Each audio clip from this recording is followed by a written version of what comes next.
প্রতিষ্ঠানটির বসুন্ধরা সিটির শোরুম থেকে। বসুন্ধরা শপিং মল থেকে নিলাম কাশ্মীরি বিউটি বাই জিনিয়া। পরীক্ষা নিরীক্ষার জন্য নিয়ে যাওয়া হয় তেজগাঁওয়ের বিএসটিআই এর কার্যালয়ে।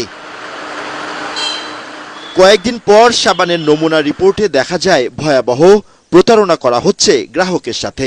ওনারা ডিক্লেয়ার করেছে যে এই সাবানের মধ্যে ফ্যাটি ম্যাটেরিয়ালস আছে মিনিমাম 70%। দুর্ভাগ্যজনক হলেও এটা সত্য যে আমরা টেস্ট করে 21.32% আমরা ফ্যাট পেয়েছি। উপস্থাপিত মান, এটা মানহীন তো বলবো, একেবারে জঘন্য প্রকৃতির মান। কাপড় ধোয়া সাবানের মধ্যেও কিন্তু আপনার এর চাইতে মিনিমাম 40% থাকতে হয়। শুধু পণ্যের মানে নয়, মোড়কজাতকরণেও প্রতারণা রয়েছে বলে জানান বিএসটিআই এর মহাপরিচালক।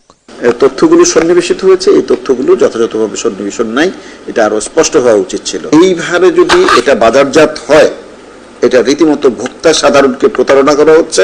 নিম্নমানের উপাদানে সাবান প্রস্তুত ও বিএসটিআই এর শর্ত না মানায় কঠোর ব্যবস্থা নেওয়ার হুঁশিয়ারি দেন প্রতিষ্ঠানটির মহাপরিচালক। হাজার হাজার মানুষ